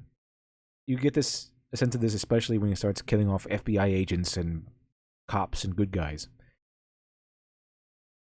The Bored Enthusiast, Death Note wears down Light's morals and his boundaries as are pushed further and further until he's a full-blown homicidal monster. The Bored Enthusiast, so is the real antagonist Light or Ryuk for this morbid introduction? Well, in Death Note, the real villain, I believe, is Light, because he's the one that picks it up and he decides to use it and continues to use it and creates the conflict. Ryuk, however, is the one that he's the one that sparks it, the one that he just drops the Death Note into the world.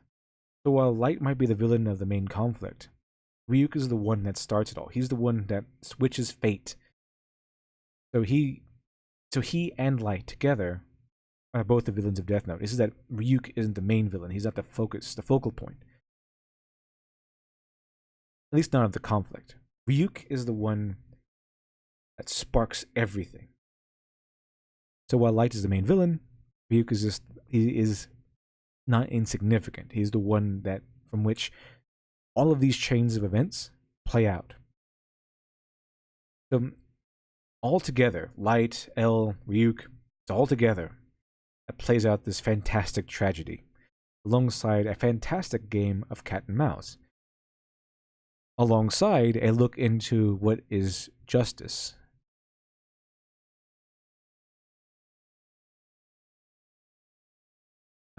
Artist Kill the God, in a sense, Ryuk could be considered the antagonist. However, Light is the villain.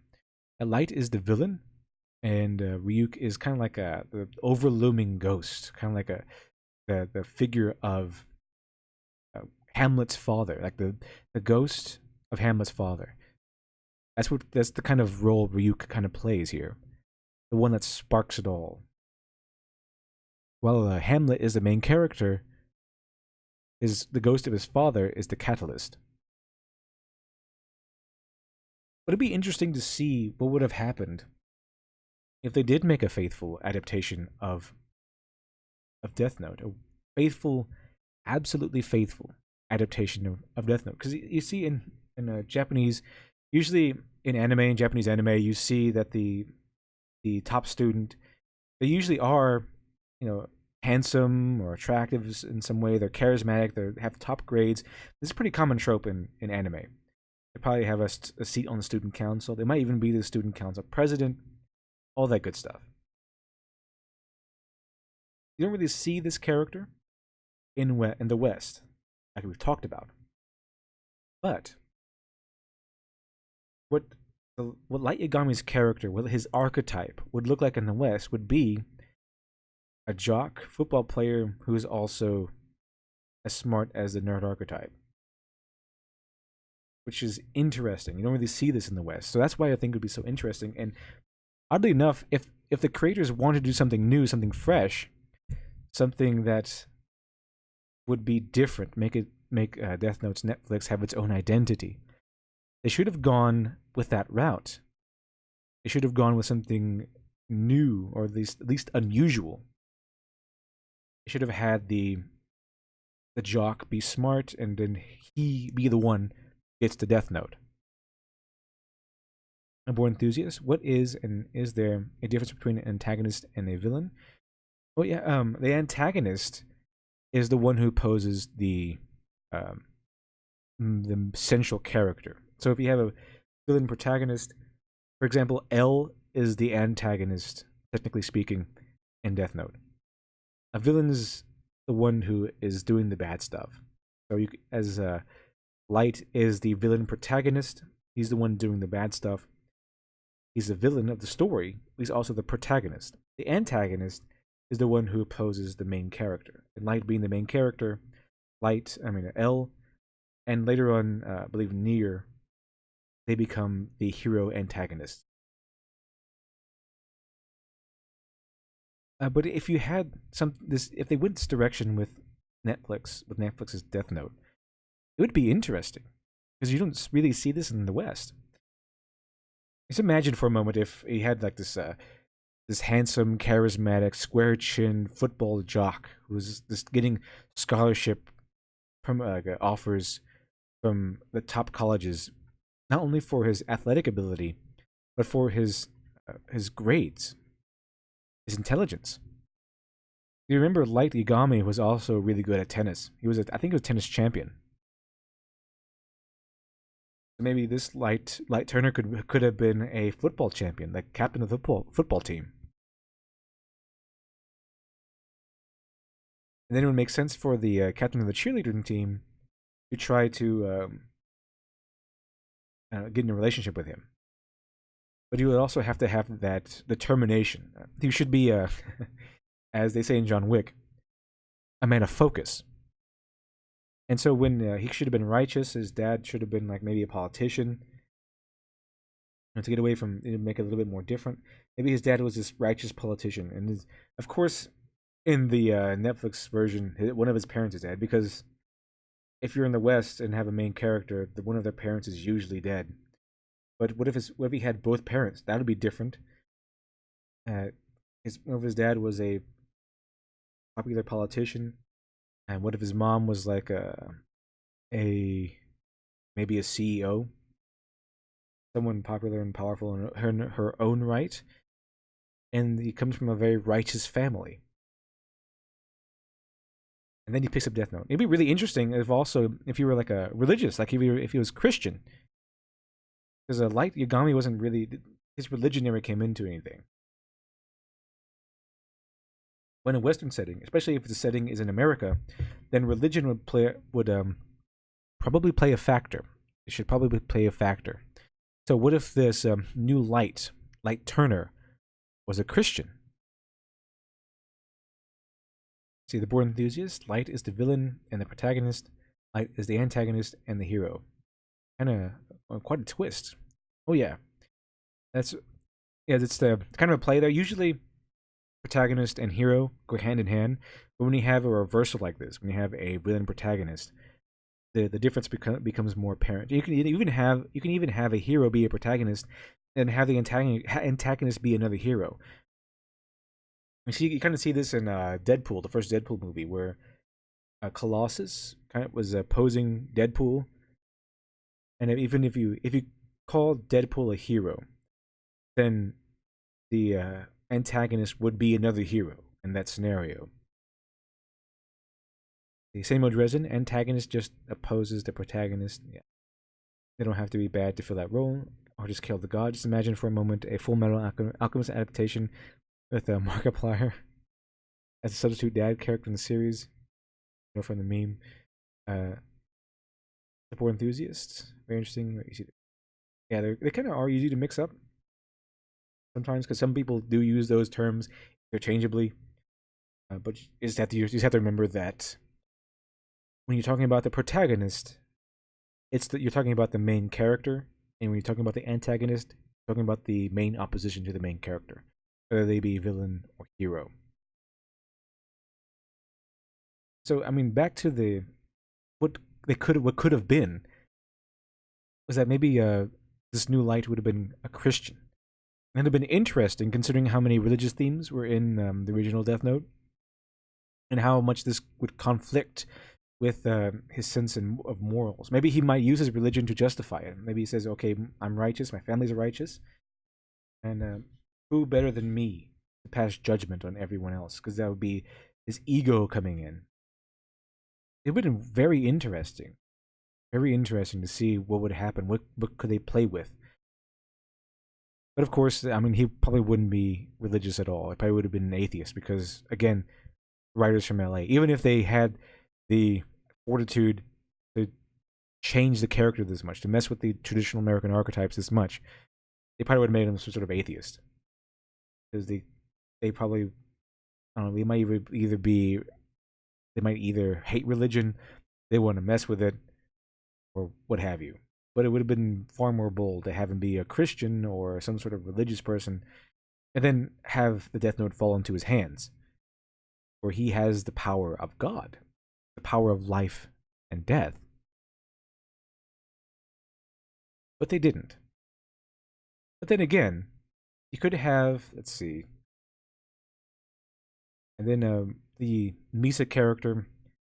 I mean, I couldn't not imagine in a million years one of these LA writers having a Western character who is a captain of the cheerleading squad, have the same personality as Misa. I mean, she was willing to just be his footstool. That wouldn't really go well in the West. You would have the feminists up in arms, and of course they're probably from LA or New York too, so they can't have this type of female character being totally devoted to the male character. It wouldn't work. But if they did, it would have she could have become like this sympathetic character, especially if she didn't have a Death Note of her own. If she was just someone who loved the character of Light and the setting so much that she would sacrifice herself for him in any way possible. Kind of like the Harley Quinn. Like you can never find another Harley Quinn character. Even modern day Harley Quinn, they have manipulated and kind of like messed with her character so much that now in any ending of any game she's in, like if you look at their fighting games or whatever, she always has to be the character who has grown strong enough to separate herself from the Joker. She might still be in love with him, but she's been separated from the Joker because that's the way her archetype should be, and completely overlooking the fact that her main trait is being in love with a madman. And it's one of the biggest tragedies about her, one of the most interesting things about her, and the fact that a lot of comic book fans love her because she loves the Joker for himself. It's a pretty good fantasy for many comic book fan, but they can't have that. They can't have the comic book fan fantasy having a fantasy about Harley Quinn, or having a someone by their side who loves them and supports them in anything they do. That'd be ridiculous. I can't have that. So they changed her so that she's not really part of the Joker anymore. She's kind of her own thing. But if you were to have a Harley Quinn as character in the captain of the cheerleading squad to this new Light Yagami, it would be interesting, and you get to see how much of a villain he would be. And then you have the character of L. Now I know they wanted to make him black so they can they can have woke points maybe, and have people get mad at the fact that they changed race on him. But the fact is, it doesn't matter what L's race is. The only thing that's really important about L is that he be a very, very talented, very clever, very ruthless detective. Those are the only things I really need from him. and he could be quirky, I guess. I mean, one of the things that paints L as L is his are his weird quirks. But what we really need is a character who is able to compete with the intelligence of a character like Light. Someone with power and someone who's able to manipulate things and who's willing to manipulate things. Let's see here. Artists kill the god. The cultist that Japan likes to reference is religious lunatics. Religious lunatics tend to be cultists. I mean, yeah, I think when you have anime and they reference these lunatics, these religious lunatics, they tend to be cultists because that's what they lunatics tend to go towards is the cult mentality. That's what you get when you have someone crazy. It's the cult mentality. So yeah, if he were to be a crazy lunatic sort of religious, it would be a cult-esque mentality. But in this version of Light, I don't think that would fit. He should be like upright and righteous, like the original Light kind of was. And so it'd be a bigger tragedy when he's corrupted. When you see this, either his ego come out and shatter this moral person that he once was, or the Death Note corrupts his heart and shatters the righteous person that he once was. Artists kill the god. Don't forget the most important part about L is cupcake. He's always eating sweets. I mean, what would be L in the American? What if L was an American? I know the original L was kind of like, I think it was part Japanese and British, something like that.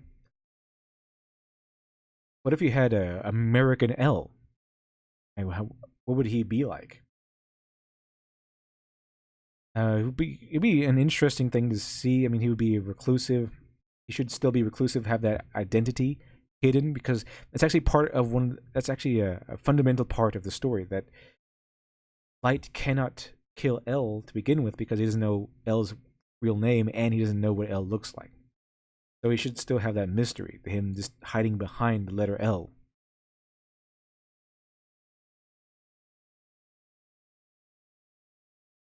The board enthusiast, that would be a good point. Instead of sweets, it would be coffee. American L would be coffee and tea, all kinds of stimulants. And he might be, I guess he'd be drinking Red Bull and coffee and Monster all the time because he's American. Yeah, I can see that being an American L.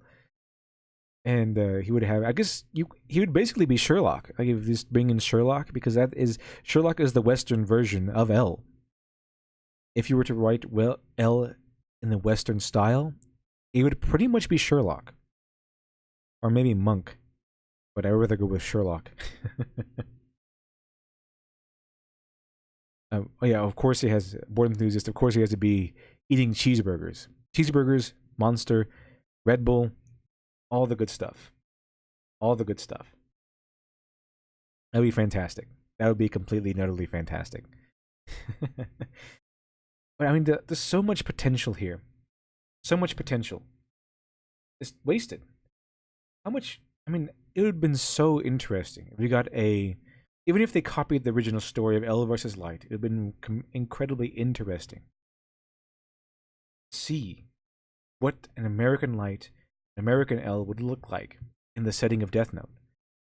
Not American cliched Light and L, but real Light and L taken from Japan and placed in Western version of Death Note.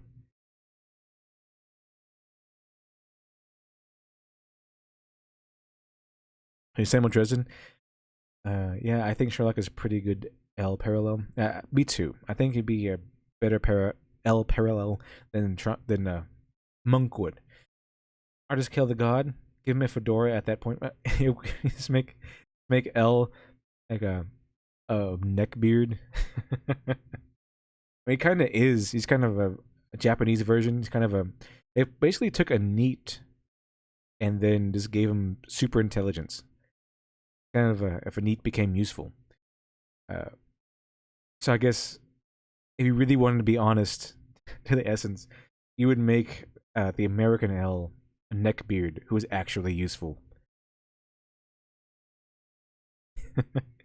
a neckbeard who just have him drink a lot of Mountain Dew and Cheetos all the time, and then but so be able to actually solve crimes in real life instead of in his imagination. Let's see here. Artist kill the god. Maybe don't fall that hard into the lady trope. Yeah, I think actually that's a pretty good idea. Just make the Western American version of L a neckbeard that's actually not useless and is not wrong about everything. And it can actually do things in real life. Because I mean, the original L was just like a neat that could do things. The Born Enthusiast. What if Japanese L came to America to face an American opponent? I mean, that could work too. That could work too. I don't think L was actually Japanese. I think he was kind of like, I think he was British or something. I think his nationality was British. So I mean, that could work. It could still work in a Western setting to have the original L there. But on the other hand, this is not written by the original people. It's not written by Japanese people. It's written by these LA people. So they would no doubt mess up his characterization to no end. Like they would completely botch it. And at least I think if they were to adapt L into a Western American sort of person, it would still be botched, but it would be more believable and less cringy. So both could work. But if this scenario were to come to pass, I would rather them have a westernized L rather than take L directly from Death Note, the Japanese Death Note, and plop him right into the Western one. The Born Enthusiast. What if he has faced a situation like Death Note in America? They gave him the experience to face Kira in Japan. Now that would be interesting. That would be really interesting if we had maybe not Light at all, but have someone from America who was intelligent and picked the Death Note, and then the original L face off against that one, but manages to beat him because he's not as skilled as Light. And so when he goes to face Light, he has more of an idea of how this works. He just doesn't know the mechanics behind it. So that's why he would still be surprised when he learns of death gods being involved. That'd be interesting too. A prequel set in the West. He's L solves the case, but doesn't learn what really happened.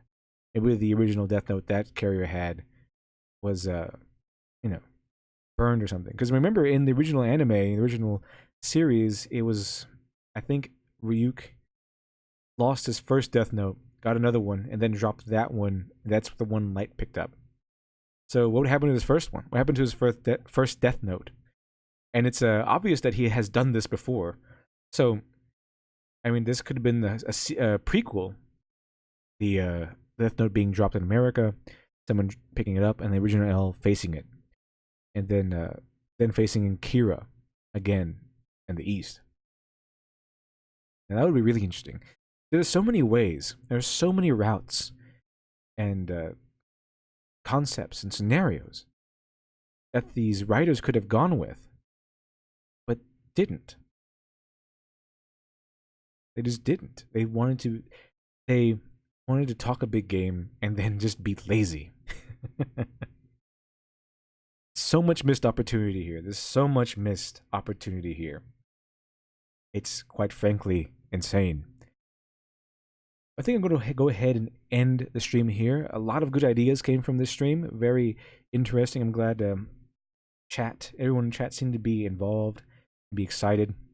Threw out a bunch of good ideas, a bunch of interesting thoughts. Next week, I have no idea what I'm going to talk about yet, but I will think of something. There's so many, so many topics to talk about. But thank you everyone for joining me. I'm glad you had I'm glad you came out. I hope you had a great time. At least had some entertainment. The Born Enthusiast. So is there a chance he was in other places outside of Kyoto to gain his experience instead of being fresh out of detective school / orphanage thing? So, I mean, it could have been one of L's first cases. Imagine the journey of young L. I mean, L's already young in the series, But imagine like him being like a 10 or 12-year-old solving crime, because that would be believable because he's just that intelligent. That's not outside the possibility of, especially in anime. So that would be interesting. Maybe he faced this before, and that's how he was able to connect these dots where no one else could. Artist Kill the God, I think this is more along the idea that of yours that is American media loves legacy and not creating something original. Yeah, the American, at least mainstream American Western writers, love the idea of legacy. They love the cliche, love the archetype, they love the formulas. But I mean, there's nothing wrong with that until you get to these people who just want to fill in the blanks, kind of like a Mad Lib. Just fill in the blanks, set it off as something creative and unique when it actually isn't. And they love doing that. And they say they're just dumbfounded when people don't like their work. Like, how come you don't like this? What kind of work did you put into it? Well, we filled in the blanks. They kind of gotten spoiled, I think. That they've kind of gotten spoiled the fact that is create something unique. They create something, and they just are used to having it beloved, just praised in the media, praised in all the outlets, and then everyone making, then them making all kinds of money off of it. And when someone stands up and says, "Hey, this is terrible. This is awful. This is not good or quality at all," they can't handle it. So they start calling you Nazi, and they start saying that you are just bigoted or just, it wasn't made for you. You just can't wrap your mind around it. I think it's a partly legacy, the adherence of Western legacy. But I think a lot of it also comes from the fact that they're just all spoiled, spoiled little children. Spoiled little children who don't want to put in the work, but want to get praised and want to get paid the money for a fantastic genius work that they are not willing to produce. I'm going to go ahead and end the stream here. Once again, I'm very happy and very glad that you all decided to join me for the stream. I hope you found it at least a little bit entertaining, and I will think of some new topic. I don't have a topic at hand right now. I like to wait until if I think of something that's really interesting to talk about. But I will have something new by next Friday. Let's have it be a surprise for both of us. Anyway, have a good night, everyone, and I will see you next week.